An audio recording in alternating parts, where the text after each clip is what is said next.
crystal, allies and axis, soldiers' brains,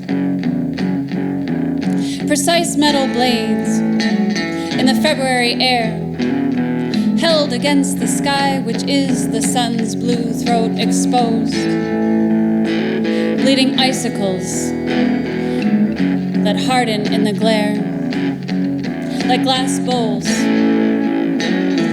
tempered by torch lighters, with every fix hardened until it's too hard to remember what else to do. I got high because I didn't have a reason not to, she said.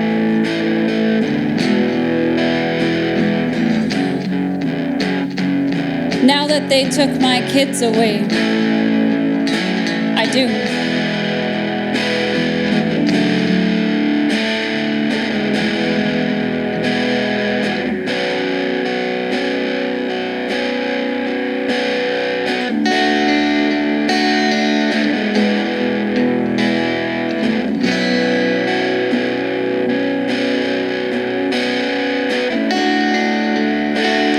Soldiers and social workers, allies and axis,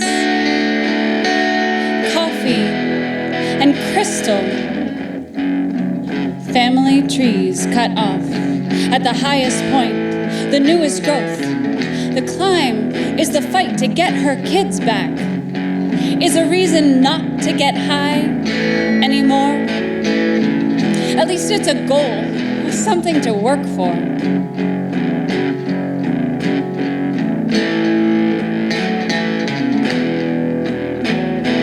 Coffee and crystal are the hands of the industrial clock that wakes us, makes us, carries us off on mechanized waves of production that rest in the low tide only when profit is the bottom line. No sleep, no sleep, and then crash on someone else's floor.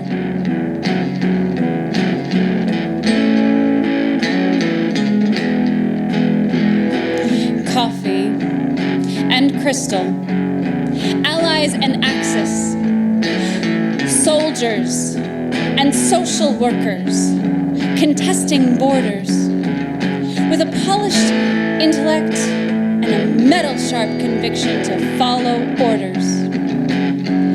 Coffee and crystal, military regiments, distributed in government-sponsored rations to our grandparents when they were us. The lineage of a drive-through generation. Large double 2 points, that's all. And we fall into line, drive through to pay at the window for our own exploitation. Discipline ourselves and cover the cost.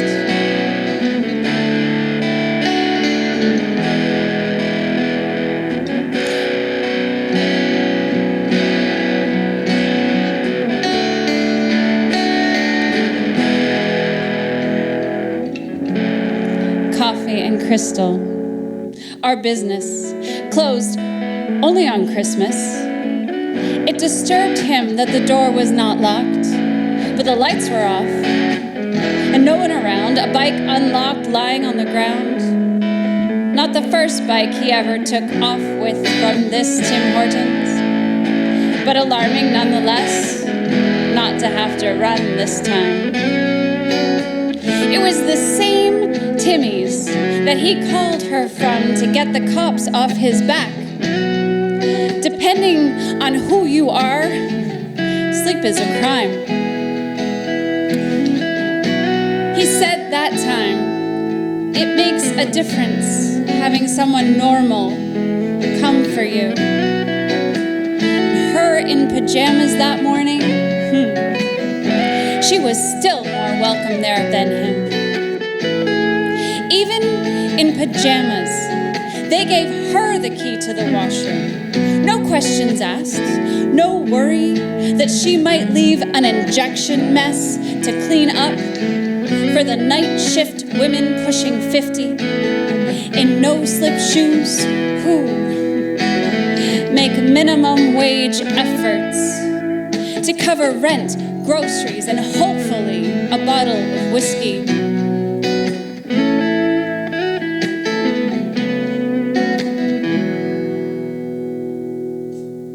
It was one of them women pushing 50 who, with hairnet still in place, graced with the clarity of her first drink at the end of a hard day, thanked God for showing her how to pull the needle out of his arm, put it away before 911 came, just so that his little boy would never have to say, "My dad was found dead in the bathroom of a Tim Hortons with a needle still in his arm." Mercy.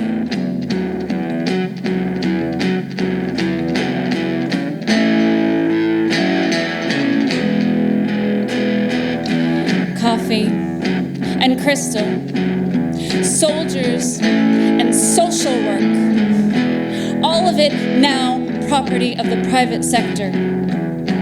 Mercy escapes a capital authority because it can only be given away, never bought, at least not successfully.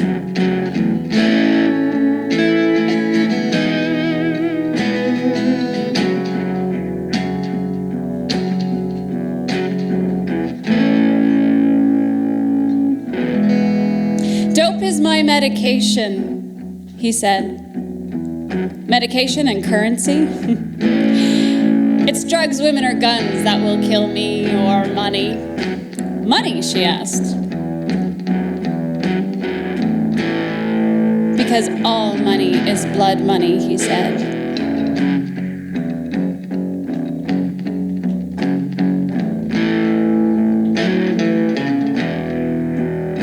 In Honduras, $5 is split 3 ways between 7-year-old hands, hot from the sun, from pesticide, and red as the coffee berries they pick.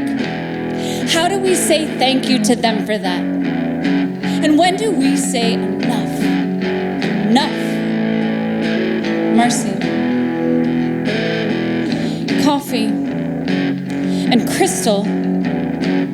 Days are weeks, and minutes hours on the industrial clock that wakes us, makes us obedient. Hitler, they say,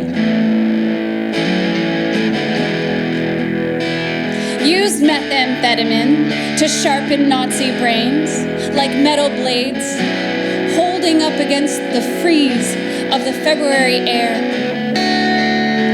holding up against a mile of sky, the sun's blue throat exposed, bleeding icicles that harden in the glare